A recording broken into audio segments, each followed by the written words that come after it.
안녕하세요. IT 전문 미디어 바이라인 네트워크의 이유지 기자입니다. 저는 지금부터 약 40분 동안 진행될 패널 토의 사회를 맡았습니다.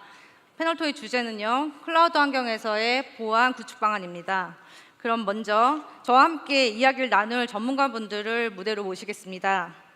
한국 마이크로소프트에서 마이크로소프트 애저 제품을 총괄하시는 최주열 이사님, 네이버 클라우드 플랫폼을 제공하는 네이버 비즈니스 플랫폼 MVP의 장노륜 매니저님, AWS 컨설팅 파트너사로 잘 알려져 있죠? 메가존 CTO를 맡고 계신 이수형 상무님, 클라우드 보안 관제 서비스를 제공하는 보안업체 안랩의 권용 차장님, 그리고 이번 행사를 주최하고 있는 포티넷 코리아의 최강순 이사님이십니다. 안녕하세요. 안녕하세요. 자리에 앉아가지고 먼저 진행하겠습니다. 굉장히 많은 분들이 오셨네요. 전문가분들과 함께 클라우드 보안을 주제로 이제 본격적으로 이야기를 나눠보겠습니다. 사실 클라우드 요즘 대세죠. 우리나라는 미국이나 일본 같은 해외에 비해서 클라우드 도입이 굉장히 늦었다고 그렇게 평가가 되고 있는데요. 사실 요즘 웬만한 기업들 다 클라우드 서비스를 사용하고 있는 것으로 알고 있습니다. 그래서 기업의 그 기존의 데이터 센터를 가상화해서 프라이빗 클라우드를 구축하고 있고요. 또 퍼블릭 클라우드 서비스도 이용하고 있습니다. 그리고 기업뿐만 아니라 사실 공공기관에서도 지금 민간 클라우드 서비스를 사용할 수 있게 됐고, 또 금융도 아주 보수적인 금융 분야도 지금 변화가 있습니다. 그래서 지금까지는 제한적으로만 허용됐던 클라우드 서비스가 전면적으로 지금 허용될 예정입니다. 이렇게 클라우드 서비스가 본격적으로 활성화되고 있긴 하지만 사실 보안에 대한 우려는 여전히 있는 것 같습니다. 초창기에는 사실 보안이 클라우드 확산의 걸림돌이라고 그렇게 평가가 됐었는데요. 클라우드 서비스 제공 기업들은 오히려 클라우드 서비스를 이용하면 안전하다, 직접 기업들이 자체 구축해서 보안 관리를 하는 것보다 훨씬 안전할 수 있다, 이렇게 강변을 했던 것 같습니다. 그래서 이 부분부터 먼저 짚어보고 그 다음에 보안에 대해서 좀 더 자세하게 들어가는 시간을 갖도록 하겠습니다. 먼저 퍼블릭 클라우드 서비스 제공 기업분들한테 좀 여쭤보겠는데요. 마이크로소프트 최주열 이사님, 진짜 클라우드 서비스를 사용하면 기업이 자체적으로 운영하는 것보다 보안에 더 안전한가요? 솔직한 신금을 먼저 말씀을 드리자면, 네. 모든 게 안전했으면 그냥 모순이란 단어는 없지 않았겠나 그럼요. 100% 싶은 안전한 건 생각이 없죠. 들고요. 네. 다만 누군가가 뚫겠다 하면은 누군가는 분명히 막으려는 조치를 할 것이고, 막으려고 하는 데에는 상당 부분 중요한 귀속되는 이유들이 분명히 있을 것 같은데요. 네. 마이크로소프트뿐만이 아니라 일반 범용 클라우드를 제공하고 있는 그 외산 벤더, 국내 업체들도 명확하게 있습니다만, 냉정하게는 절대적으로 안전하다라는 말씀은 온당치가 좀 않을 것 같고요. 네. 그에 반해 결국 막을 수 있는 어떤 기반 기술에 입각한, 내지는 각 국가나 각 지역에 타당한 어떤 현존하는 레귤레이션에 맞출 수 있는 제도적인 보안 장치들을 통해서 또 보안을 보안을 좀 더 강화해 갈 수 있는 요건은 있다고 생각이 됩니다. 고로 마이크로소프트뿐만이 아니라 대부분의 퍼블릭 클라우드 기업들은 산업 표준 인증이나 아니면은 각국의 정부가 규제하는 인증 측면에 있어서는 좀 명확하게 준비들을 많이 해 놓은 편이라고 볼 수 있겠고요. 네. 그것이 어떤 보안을, 다시 말씀드린다면, 절대적으로 감싸 안는다거나 어떤 특정 수준의 완벽에 기하는 SLA를 요구한다거나 거기에 맞는 수준이라고 말씀드리기는 일견 쉽지는 않겠습니다. 다만 보안적인 장치로서의 어떤 제도적인 인증은 반드시 필요하고, 그것들은 아무래도 상당 부분 퍼블릭 클라우드 업체들이 굉장히 신경을 써서 준비를 하고 있는 부분이라고 말씀을 드릴 수 있을 것 같아요. 네, 굉장히 많이 보안 인증을 받은 것으로 알고 있습니다. 사실 제가 퍼블릭 클라우드 서비스 기업들한테 보안 얘기를 참 들었을 때 가장 많이 처음에 이야기하시는 게 공유 책임 모델인 것 같아요. 그게 보안 정책으로 알고 있는데요. 그 장노륜 매니저님께서 이 공유 책임 모델이 무엇인지 좀 먼저 말씀을 좀 해주시겠습니까? 네, 책임 공유 모델이라는 것은 가트너나 클라우드 시큐리티 얼라이언스에서 또는 저희와 같은 퍼블릭 사업자들이 많이 얘기하고 있는 것인데요. 아이아스가 됐든 파스가 됐든 사스가 됐든 사업자의 관리 영역 하에 있는 인프라 또는 레이어가 있을 것이고요. 엔드 유저, 고객분들이 관리해야 되는 인스턴스, 데이터 영역이 있을 겁니다. 사업자는 사업자가 관리해야 되는 영역을 철저하게 잘 관리해야 될 책임이 있는 것이고, 사업자가 고객의 인스턴스나 데이터를 볼 수 없기 때문에, 접근할 수 없기 때문에 고객분들께서는 고객 관리 책임 하에 있는 인스턴스와 데이터 영역을 잘 관리를 하셔야 됩니다. 이 두 가지 부분이 공존해야지만 보안이 잘 지켜질 수 있는 것이고, 사업자나 또는 엔드 유저 어느 한 부분이 소홀해진다면 보안의 벽은 허물어진다라고 볼 수 있겠습니다. 그것이 여러 방금 말씀하신 책임 공유 모델의 핵심입니다. 네. 그럼 주로 애플리케이션 단과 데이터 보안 이런 측면에서 아마 사용자들이 더 신경을 써야 할 것 같습니다. 그래서 뭐 클라우드 서비스 제공 기업들도 이제 그쪽 측면에서까지도 많은 이제 보안 서비스를 제공한다고 저는 알고 있는데, 그 이야기를 좀 하기 전에 지금 메가존 같은 경우는 뭐 많은 클라우드 서비스를 도입하고 이용하고 계시는 그런 기업분들하고 이야기를 많이 나눠보셨을 것 같아요. 그래서 혹시 클라우드를 도입하거나 사용하고 있는 기업들이 또는 보안을 담당하는 분들이 좀 어떤 부분에서 보안을 적용하는 데 있어서 좀 가장 어려워하는 것 같습니까? 그래서 사실 클라우드를 사용하신다라고 생각을 하시고 저희 메가존과 컨설팅을 하시게 될 경우나 미팅을 하시게 될 경우에 많은 분들이 이제 실수를 하시는 부분 중에 하나가 뭐냐면, 아마존 웹 서비스를 사용을 하니까 그 아마존 웹 서비스의 인프라스트럭처에서 보안을 제공할 것이다라는 어썸션을 가지고 저희랑 미팅을 하시는 경우가 굉장히 많습니다. 네. 그렇게 되면 저희 입장에서는 이제 기본의 마이그레이션 이전부터 현재 고객이 가지고 있는 보안 취약점은 무엇이고 보안 프레임워크는 무엇인지부터 시작을 해야 되거든요. 네. 그래서 소위 말하면 이제 저희가 시술 전 시술 후라고 얘기하듯이 before and after라는 상황이 일어나겠죠. 그러기 위해서는 지금 옆에서 말씀하셨듯이 클라우드를 제대로 사용하기 위해서는 보안 이전에 어플리케이션 단위에서도 마이그레이션에 대한 리팩터링이라는 부분이 같이 제공이 돼야 돼요. 예를 들어서 그냥 단순하게 서버를 사용하고 있던 버추얼 머신을 아마존에 올려놨더니 오토 스케일링이 제대로 되고 운영에 문제가 없더라 라는 일은 일어나지 않을 거라는 거죠. 클라우드는 마법의 양탄자가 절대 아닙니다. 클라우드를 사용하시려면 엄청난 공부를 하셔야 돼요. 그래서 저희가 기존에 많이 아시겠지만 데브옵스 팀들이 지난 5년, 10년 동안 굉장한 많은 실수를 하고 굉장한 많은 교육을 통해서 배워와고 있었는데, 지금 보안팀에서는 약간 뒤처진 부분들이 있어요. 여기 계신 분들이 보안 위주이기 때문에 제가 말씀드릴 수 있던 부분 중에 하나는 뭐냐면, 제가 지금 미국에서 여기 한국에서도 서비스를 하고 있는 스트리밍 회사랑 같이 일을 하고 있으면서 느끼는 것 중에 하나는 뭐냐면, 그분들은 데브옵스와 보안을 절대 분리하지를 않습니다. 서비스 자체를 디자인할 때부터 보안팀이 함께 참여를 해요. 물론 이 보안팀이 어플리케이션 아키텍처를 디자인하지는 않지만 그 각각의 아키텍처 레이어 간에서 필요한 부분들, 그리고 데브옵스 파이프라인에서 각각의 파이프라인 단계에서 필요한 보안을 같이 디자인을 한다는 거죠.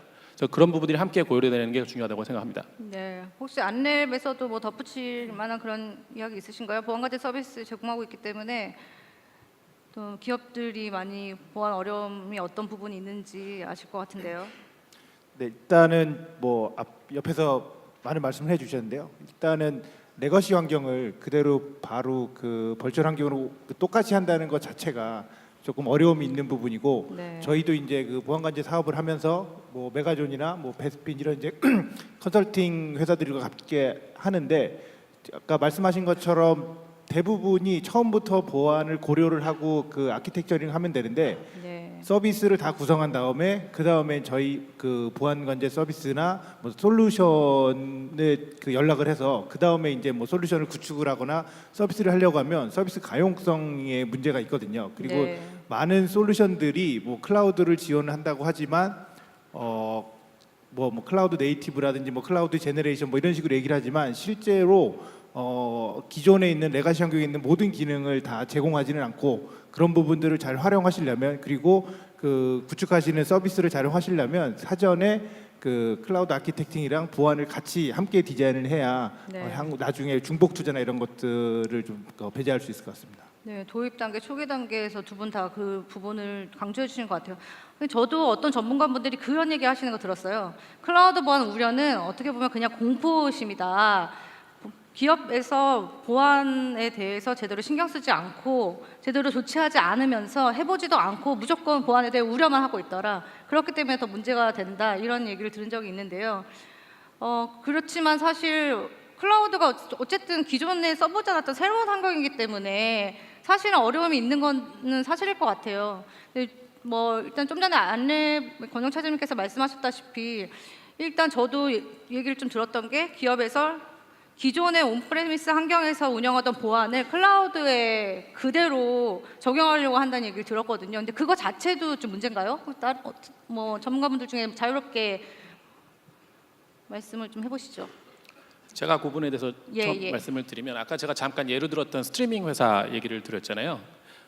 그 스트리밍 회사에 있는 보안 담당자들은 매일 코딩을 하고 있습니다. 그러니까 저희 데브옵스 소위 말하는 오퍼레이션이나 개발자들만 코딩을 하고 있는 게 아니라 보안 담당자들도 개발을 하고 있어요. 그렇게 그게 가능해야지만 데브옵스 문화를 제대로 적용을 하고 그게 이제 데브세컵스라는 환경으로 가는 거고요. 그냥 말이 거창하게 데브세컵스가 필요로 하다라는 건 절대 아닙니다. 문화가 제대로 적용이 되고 보안팀이 운영팀과 개발팀과 자유롭게 얘기되는 환경이 되면 그런 부분들을 해결할 수 있을 거라고 생각을 드려요.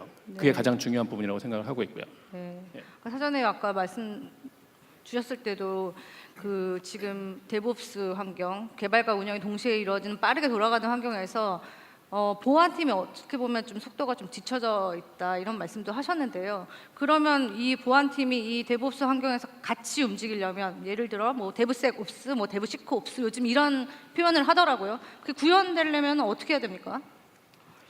저희 이제 좀 농담삼아 제가 이런 부분들을 이번 연도 1월달에 데브옵스 코리아에서 말씀드린 게 있어요. 데브세컵스라고 했더니 옆에 계신 분들이 보안하신 분이 하신 말씀이 뭐냐면 지금 보안팀의 인원이 2-3명인데 지금 그리고 담당해야 될 보안 장비가 20개, 25개가 넘는데 네. 이걸 어떻게 인재 운영과 개발까지 해야 되느냐라고 고민을 많이 하세요. 저는 그 데브섹옵스에서 보안을 하시는 분들이 개발을 하는 건 원치는 않습니다. 개발자들은 개발하는 게 맞고요. 오퍼레이션은 오퍼레이션 하는 게 맞아요. 하지만 이 세 팀이 동일한 랭귀지를 갖고 언어를 갖고 통신할 수 있어야 된다는 거죠. 네. 저희가 이제 데브옵스라고 얘기하면 시스템과 시스템, 서비스와 서비스가 API를 가지고 통신을 해야 됩니다라는 마이크로 서비스 아키텍처를 말씀을 드리는데 이게 사실상 팀원 그리고 팀들 그리고 디비전에서도 이루어져야 된다고 봐요. 조직의 문제네요. 조직의 문제가 가장 클 거라고 생각을 하고요. 그리고 우리가 그거를 가능하게 하려면 아까 말씀드렸듯이 그 스트리밍 회사가 하듯이 우리 보안하시는 분들도 모든 보안 프로세스를 자동화로 하고 그 모든 프로세스에 진행됐던 부분들이 근거 자료로 남아서 그 놀러지 베이스로 남겨져야 된다는 게 우선이라고 생각합니다. 네, 근데 그 자동화라는 것도 참 구현하기가 어려울 것 같습니다. 그 장노림 매니저님 뭐 사실 클라우드 서비스 제공업체에서 보안을 담당하고 계시잖아요. 그래서 이 부분과 관련해서 좀 어려움이 있으실 것 같은데 뭐 경험담이라든가 아니면 어떻게 하는 게 좀 더 좋더라 좀 말씀하실 만한 게 있으신가요?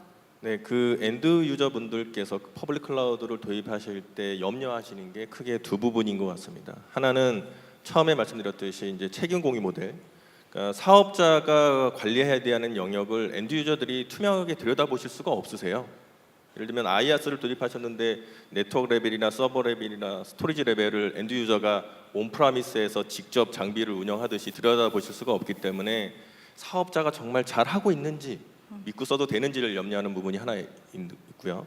두 번째는 조금 전에 말씀하셨던 것처럼 온프라미스 환경에서 썼던 보안 아키텍처 또는 보안 반복론들을 클라우드에 똑같이 적용하고 싶은데 클라우드는 역시나 사업자의 디펜던시가 있기 때문에 그걸 그대로 마이그레이션 할 수 없다라는 점 때문에 염려들을 많이 하십니다.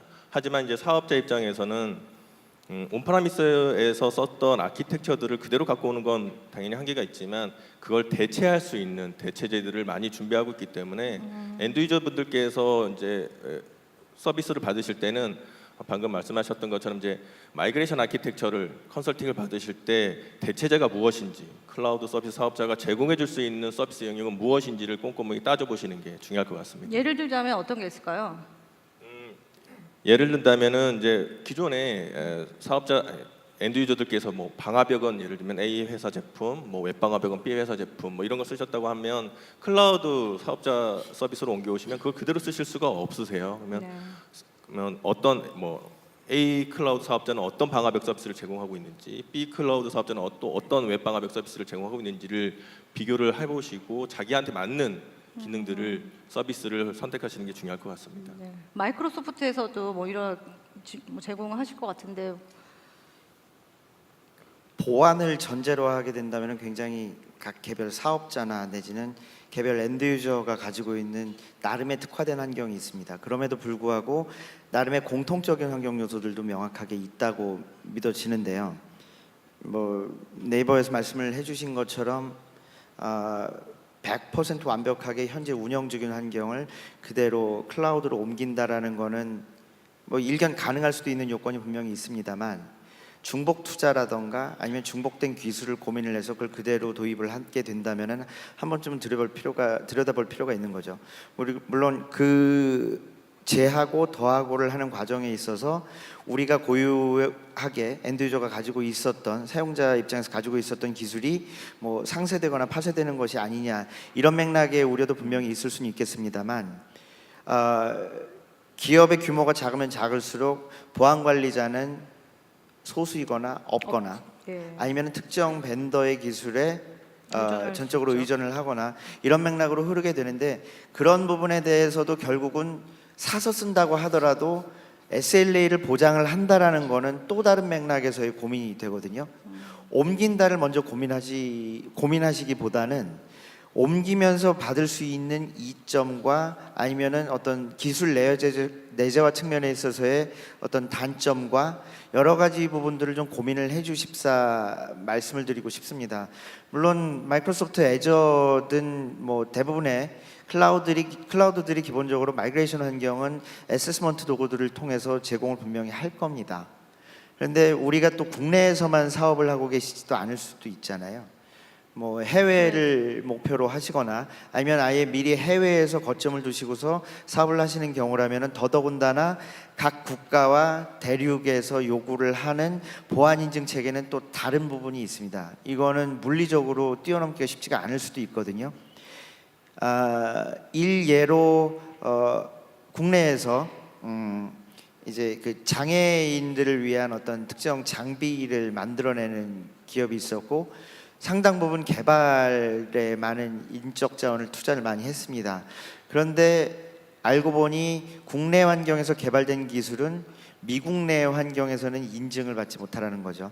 왜 IT 기술이 갑자기 뭐 FDA 승인까지 같이 가야지 되는 경우가 있는지 모르겠는데, 마이크로소프트 애저 같은 경우에는 FDA와 관련된 승인도 함께 가지고 있다 보니 함께 포장된 기술이 미국 내에서는 뭐 식품의약청으로 느껴지지만은 일견 부분 상당 부분 기술에 대한 럭인 역시도 포함을 하고 있는 요건인데요.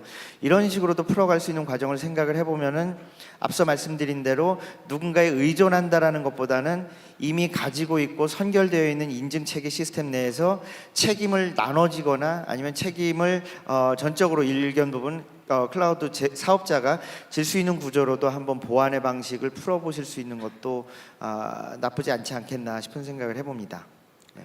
사실 지금까지 좀 약간 온프레미스만 사용하다가 퍼블릭 클라우드 서비스까지 이용하는 경우, 그리고 동시에 이용하는 하이브리드 클라우드 환경, 이 얘기를 좀 주로 했던 것 같은데, 요즘에 또 멀티 클라우드 시대라고 하잖아요.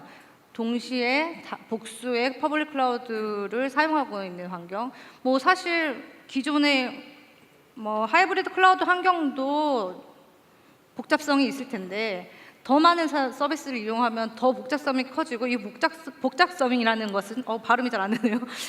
사실 보안의 효과를 감소시키는 그런 문제가 발생을 하죠. 또 그리고 사실 보안 관리를 하기는 더 어렵습니다. 지금 멀티 클라우드 시대가 됐기 때문에 멀티 클라우드 서비스 환경에서 또 보안을 하기에 더 어려운 점이 있지 않을까요? 네, 그럼 제가 한번 답변을 해보겠습니다. 네네네. 멀티 클라우드를 쓰게 되면 가장 큰 어려움이 계속 나왔던 얘기인데요. 원래 온프라미스에 쓰고 있었던 보안 정책을 똑같이 디플로이 할 수 없다는 것인데, 그것이 A 사업자가 제공하는 어떤 보안 서비스, B 사업자가 제공하는 보안 서비스가 또 다릅니다. 네. 온프라미스에서 썼던 아키텍처를 A 서비스 사업자한테 적용할 때 다르고 또 B 서비스 사업자한테 적용할 때 또 달라지기 때문에 엔드 유저 입장에서는 고려할 사항들이 많아지는 것이고요. 이게 아이아스만 놓고 보면 아이아스만 놓고 봤을 때도 그렇지만 엔드 유저가 아이아스뿐만 아니라 파스, 사스까지 동시에 여러 클라우드 사업자의 서비스를 쓴다고 했을 때는 어플리케이션 레벨, 서비스 레벨까지 고려해야 될 게 굉장히 많아지죠. 그래서 엔드 유저 입장에서는 아까도 말씀드렸듯이 자기가 써야 될 서비스를 클라우드 사업자의 서비스를 선택하실 때 내가 케어받을 수 있는 보안 정책 또는 폴리시가 어떤 것들인지, 기능이 어떤 것들인지를 꼼꼼히 따져봐야 되는, 많이 짚어보셔야 되는 어려운 점이 있을 것 같습니다. 네. 혹시 더 덧붙여줄 만한? 제가 추가로 설명드리고 싶은 부분은 아까 말씀드렸던 그 예제를 계속 익스텐션을 해서요. 그 회사는 재밌는 것 중에 하나가 뭐냐면 기존에는 버추얼 머신 기반으로 서비스를 하고 있었습니다. 그런데 이제 지금 컨테이너라든가 다커라든가 오케스트레이션 솔루션들이 올라오면서 그 회사가 자체적으로 구상한 방법 중에 하나가 뭐냐면 개발자는 코드를 개발을 하고 개발한 코드를 커밋을 하게 되면 운영팀에서 이게 버추얼 머신으로 올라갈 것인지 컨테이너 방식으로 올라갈 것인지를 결정을 해요. 그 결정과 함께 보안 태그들이 같이 붙기 시작을 합니다. 왜냐하면 버추얼 머신과 컨테이너들은 요구되는 보안 레벨이 또 다 틀려요. 레이어가 틀리기 때문에. 그게 같이 움직일 수 있는 이유는 아까도 말씀드렸듯이 멀티 클라우드에 가장 쉽게 접근할 수 있는 부분이 컨테이너 방법이고, 그런 다커든 아니면 다른 컨테이너는 쿠버네티스든 어떤 고케이션 툴을 쓸 때 그 회사는 벌써 이미 자기네들이 버추얼 머신으로 한 클라우드 서비스 오퍼레이션에서 회사에서 많은 사용을 하고 있지만 이미 개발자라든가 운영자들은 혹시 모를 다른 상황을 대비를 해서 자기네들이 언제든지 마이그레이션을 클릭으로 넘어갈 수 있게끔 가능하다라는 거죠. 근데 이 회사는 단순하게 사람이 클릭을 하는 게 아니라 서비스 레벨의 품질이 떨어지기 시작을 하면 자동으로 버추얼 머신을 늘리거나 컨테이너를 늘려가면서 서비스 품질을 확보를 하기 시작을 해요. 근데 사실 이 내부적으로는 이 테스트를 하나의 클라우드 서비스 프로바이더만 하는 게 아니라 멀티 클라우드까지도 같이 테스트가 진행되고 있습니다. 네. 그래서 그런 부분을 함께 고려하시는 게 좋을 것 같아요. 네. 초반에 그 공유 책임 모델 말씀하시면서 이제 어떻게 보면 클라우드 서비스를 도입하는 기업들이 더 많이 신경 써야 되는 부분이 이제 애플리케이션 단, 사용자 단이라고 볼 수 있는데요. 보통 이쪽 분야에서 좀 기업들이 또 우려하거나 보안에 대해서 우려가 좀 많은 것들이 기업 IT 부서에서 통제되지 않는, 통제력을 잃는 것, 그리고 가시성을 확보하지 못하는 것, 이런 얘기들을 제가 되게 들었거든요. 근데 지금 이런 부분에 있어서 그런 보안 기술 방안들은 다 제시가 돼 있는 상황입니까? 요즘에 캐즈비 같은 그런 솔루션도 이거에 하나의 보안 방안으로 좀 나오고 제시가 되는 것 같고요.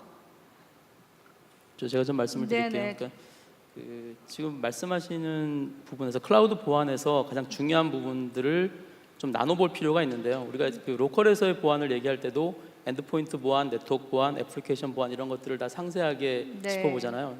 클라우드 쪽에서도 보면 클라우드 플랫폼에서의 보안이 있겠고요. 그리고 클라우드 플랫폼 위에서 올라가는 서비스나 애플리케이션 데이터에 대한 보안이 또 따로 있을 수가 있죠. 근데 그 네트워크의 플랫폼이 안전하냐라는 부분은 가트너에서 발표한 자료, 그러니까 가트너의 캐스비 매직 쿼드런트에 보면 재밌는 말이 있습니다. 거기 보면 2020년까지 클라우드 보안 사고가 난다면 99%는 커스터머의 페일리어다라고 말하고 있거든요. 그러니까 고객이 실수할 거다라는 거죠. 그러니까 네. 그 얘기는 또 숫자를 갖고 얘기하자면 플랫폼은 99% 안전하다라고 봐도 된다라고 볼 수도 있는데요. 그러니까 그 서비스나 데이터나 애플리케이션 쪽이 안전하지 않다라는 기반에서 시작을 해야 된다라는 거죠. 그러니까 보안이 강화돼야 되는 대상으로 봐야 되는 건데, 그러면 그 SaaS 애플리케이션이나 이런 쪽이 사실 그 시큐리티 서비스, 그러니까 클라우드 시큐리티에서 탑 넘버 원 이슈거든요. 그러니까 거기가 이제 가장 그 안전하지 인프라는 못하다고 안전하고, 보는 거죠. 그러니까 예. 그거는 그 사용자들이 직접 데이터를 액세스하기 때문에 캐스비 같은 솔루션들이 필요한 거고요. 네. 그러니까 캐스비가 가장 먼저 할 수 있는 게 API나 이런 걸 통해서 비지빌리티를 확보하는 거거든요. 네, 일단 가시성. 비지빌리티를 확보를 하고, 그리고 나서 그 사용자들의 행위나 이런 것들을 모니터링하고, 네. 그리고 그 일반 로컬에서 사용할 수 있는 보안도 그대로 옮겨갈 수가 있어요. 그래서 그 ATP나 DLP나 또는 컴플라이언스 같은 걸 잘 지키는지 이런 것들을 그 캐시비를 통해서 구현을 할 수가 있거든요. 그래서 그런 측면에서 애플리케이션 보안이 클라우드에서도 굉장히 중요하다라고 볼 수 있는 거죠. 네, 포티넷도 캐스비 솔루션을 갖고 계시죠? 예, 저희 포티 캐스비라는 솔루션이 있고요. 사실 네. 캐스비를 검토하실 때는 이게 클라우드에 사스를 할 때는 무조건 캐스비를 도입해야겠다 이렇게 접근하시기보다 그 저희 포티넷뿐만 아니라 다른 캐스비를 제공하는 업체들이 어떤 사스 프로바이더를 지원하느냐를 보시는 게 맞아요. 그러니까 지원 안 하는 업체가 있을 수도 네, 있거든요. 그래서 그렇죠. 내가 오피스 AWS를 365를 쓰고 쓴다. 싶은데 그렇죠. 거길 지원하지 않을 드랍박스를 경우 쓰는데 드랍박스를 지원하지 못한다. 그러면 쓸 수가 없거든요. 그래서 그런 것들을 먼저 검토를 해보셔야 되는 거죠. 네, 이쪽 부분에서 꼭 캐스비가 아니더라도 클라우드 서비스 제공 기업들도 자체적으로 또는 보안 전문 기업들이랑 협력해서 이제 많은 보안 서비스를 제공하고 계신 걸로 알고 있는데요.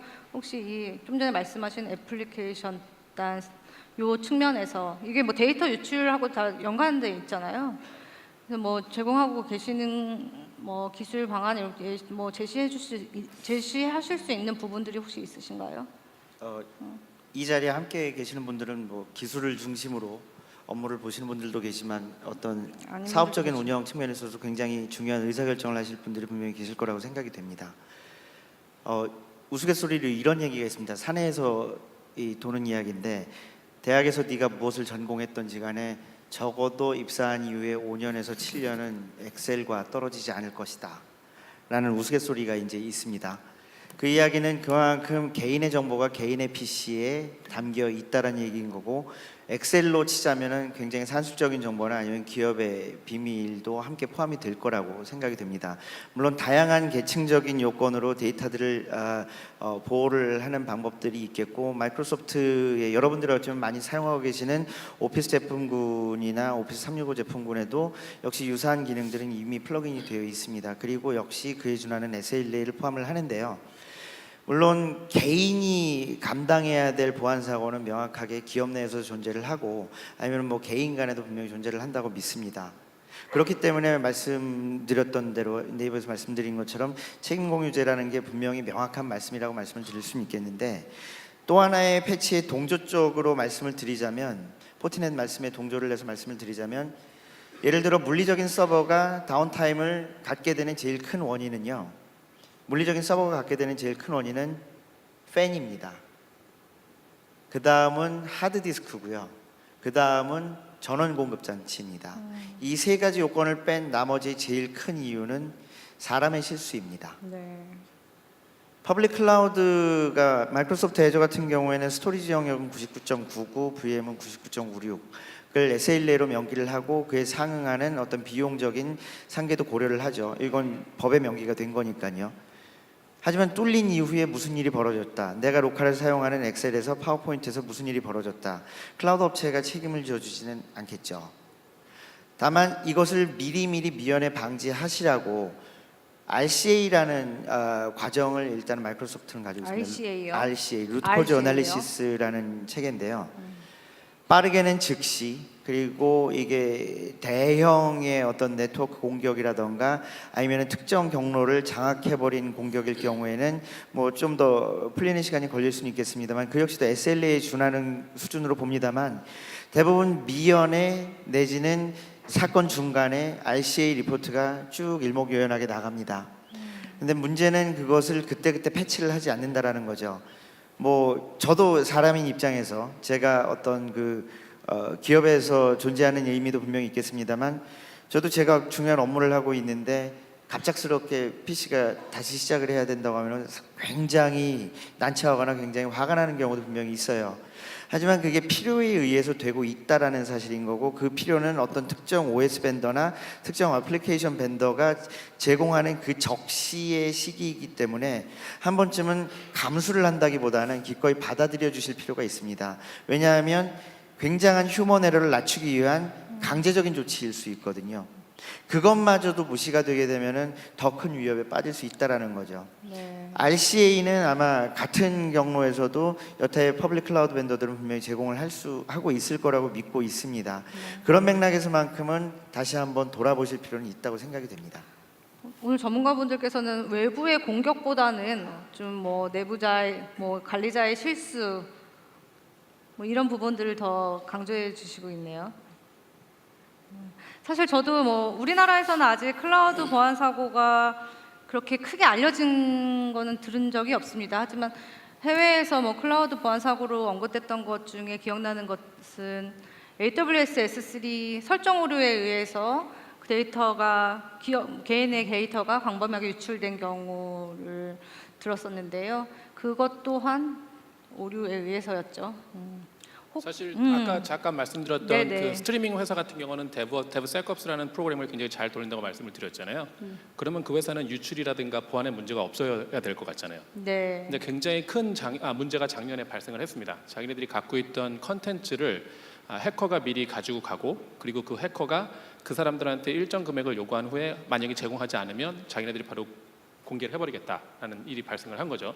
그러면 그 회사의 DevSecOps의 프로세스가 문제였느냐? 그것도 사실은 아니었어요. 네. 결국은 문제가 뭐였냐면 이 회사는 굉장히 많은 회사들과 일을 합니다. 여기 계시는 회사분들도 엔터프라이즈가 굉장히 많은 자회사 혹은 파트너들과 일을 하듯이 내가 갖고 있는 보안 레벨이 그런 파트너와 자회사들이 동일하게 갖고 있을 거다라고 어썸션을 갖고 있는 것 자체가 굉장히 큰 문제라는 거죠. 네. 그래서 지금 말씀하신 것처럼 물론 해커가 들어와서 컨텐츠를 훔쳐갈 수도 있겠지만 가장 중요한 거는 저희 내부 그리고 저희 자회사, 저희와 같이 일을 하시는 분들이 공통적으로 보안에 대한 레벨을 가지고 있어야 되는 게 가장 크다라는 거죠. 네. 여기 계시는 분들의 회사에서 내가 만약에 노트북을 잃어버리면 그게 지위 상하를 막론하고 무조건 회사에서 잘릴 겁니다라는 룰을 갖고 있는 회사는 아마 없으실 거예요. 네. 근데 미국에서는 그 룰을 갖고 있는 회사가 굉장히 많습니다.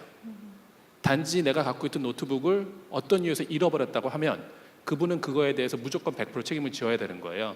그렇게 보안 레벨에 대한 접근 방식이 틀리기 때문에 제가 봤을 때는 아직까지 한국에서 DevSecOps와 DevOps냐 그걸 다 떠나서 보안하는 사람들이 어떻게 해야 되느냐라는 고민을 하는 것 같습니다. 그런 부분들은 좀 같이 고민이 좀 됐으면 좋을 것 같아요. 네, 내부 보안 정책을 어떻게 수립하느냐 이거 진짜 중요한 이슈인 것 같습니다.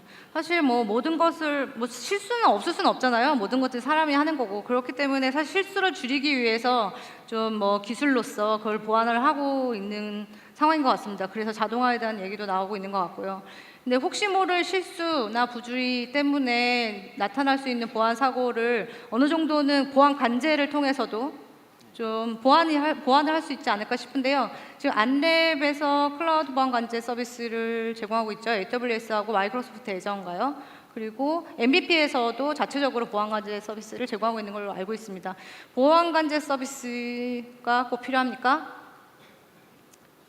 보안 관제 서비스로 인해서 뭐 얻을 수 있는 그런 효과? 이게 보안 관제 서비스가 이게 클라우드여서 더 필요하거나 이런 건 아닌 것 같고요. 저희는 어쨌든 관문을 지키는 입장에서 보면 아까도 말씀하신 그 내부 사용자의 대부분도 말씀하셨지만 저희가 이제 안에서 보고 있을 때는 그게 클라우드든 아니든 공격에 대한 시도는 똑같이 끊임없이 되는 거고요. 관제가 왜 필요하냐고 하는 거에 대한 답변은 제가 볼 때는 자동차로 비유를 하자면 네. 차가 다 똑같다고 해서 그 차가 좋다고만 그 차를 운전을 잘하는 건 아니잖아요. 그 운전자의 기술이나 경험 이런 것들이 되는 거라 어쨌든 관제 서비스라는 거는 어쨌든 간에 이 전문성을 제공하는 거라 그런 네. 측면에서 관제 서비스가 필요하다고 얘기할 수 있을 것 같습니다. 전문가분들의 전문가 집단의 그런 역량을 그렇죠. 네. 예, 아까 말씀하신 것처럼 보안 담당자는 몇 명, 한 2명, 3명 이렇게밖에 안 되는데 그 관리해야 되는 장비를 20가지고 공격은 계속 새롭게 바뀌고 또 그 장비에 대한 프로비저닝이나 관리를 계속 해줘야 되는 부분들도 있거든요. 그리고 또 관제 서비스 입장에서도 모든 거를 고객이 늘면서 계속 저희 관제 인력만 증가시킬 수는 없기 때문에 네. 많은 부분들은 정책을 자동화를 시키다든지 일정 부분을 분석을 머신러닝이나 이런 것들을 통해서 자동화를 시킨다든지 요즘 많이 나오는 오케스트레이션 툴이나 이런 거를 통해서 다양한 정보를 한 번에 받아서 그 분석가들이 예전에 티켓을 하나 처리하는데 시간이 10분, 20분 걸렸던 거를 좀 단축을 시키든지 이런 쪽으로 이제 효율화시키는 방향을 계속 고려하고 연구 중에 있습니다. 네. 혹시 장 매니저님께서 더 네, 붙이고 싶은 얘기? 저희가 이제 어려운 점을 하나 말씀드리고 싶은데요. 네이버 클라우드 플랫폼도 기본적으로 무료인 시큐리티 모니터링이라는 보안 관제 서비스를 제공을 하고 있는데 이 서비스를 받으시는 엔드 유저들 입장에서 사업자가 서비스를 제공하기 때문에 A부터 Z까지 다 해줄 거라고 기대를 하세요. 근데 사실 그렇지 않고요. 중요한 것은 무엇이 중요하냐면 엔드 유저가 판단의 결정권은 엔드 유저분들이 갖고 계세요. 그러니까 저희가 보안관제 서비스를 제공해서 저희는 90% 이상 공격이라고 판단되는데 이 공격을 막을까요? 라고 리포트를 나갔을 때 엔드 유저분이 결정을 이게 주셔야 진짜 되는군요. 유효한 공격인지 아닌지 판단을 하시고 막아주세요. 아니면 예외 처리해 주셔야 대한 피드백을 꼭 주셔야지만 네. 프로세스가 종료되는데 알아서 해주세요. 이렇게 네, 할 그런 것 거는 같은데요. 네, 어렵습니다. 계십니다. 네. 네. 시간이 4분밖에 남지 않았어요. 이제 마무리를 해야 될 것 같은데요. 좀 아쉽기도 합니다.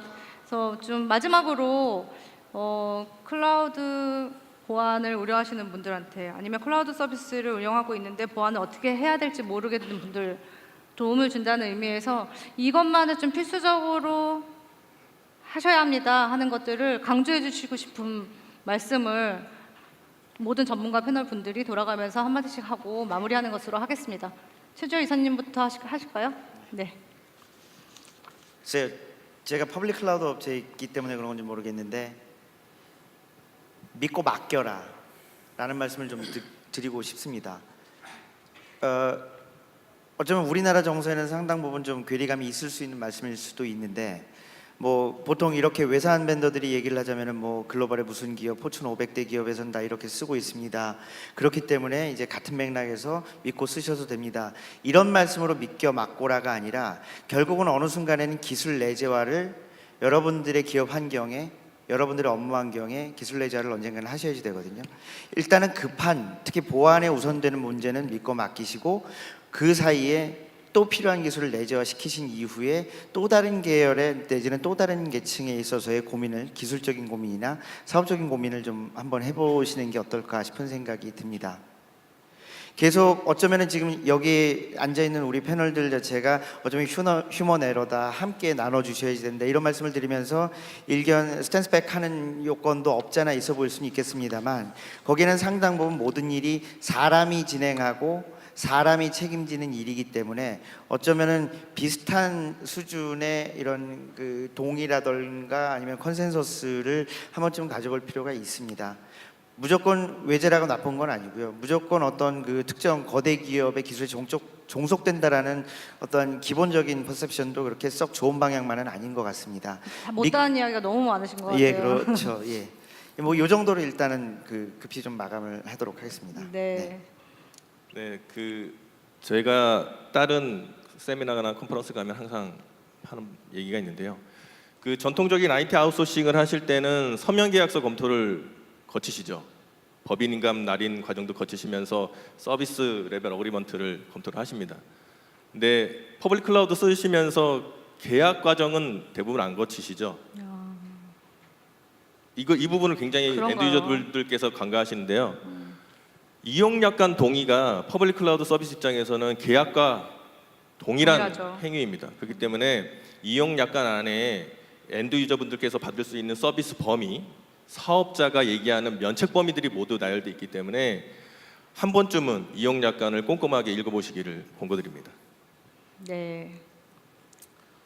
저는 제가 아까 말씀드리면서 계속 중요시 말씀드렸던 자동화 부분 네. 그리고 그 자동화라는 게 어떻게 보면 보안팀에서는 굉장히 생소한 부분들이 될 수가 있는데 그거를 꼭 혼자서 해결하지 않으셔도 가능한 방법들이 굉장히 많다라는 부분을 말씀드리고 싶고요. 외산 클라우드 서비스 프로바이더라든가 아니면 뭐 국산 클라우드 서비스 프로바이더들은 자체적으로 이런 부분들을 많이 고민을 하고 있고요. 저희 파트너인 메가존도 그런 부분을 굉장히 고민을 하고 있습니다. 그래서 절대 혼자 이 전쟁을 싸운다고 생각하지 마시고요. 저희가 같이 도움을 드릴 수 있으니 언제든지 손을 내주시면 같이 할 수 있으면 좋을 것 같습니다. 네.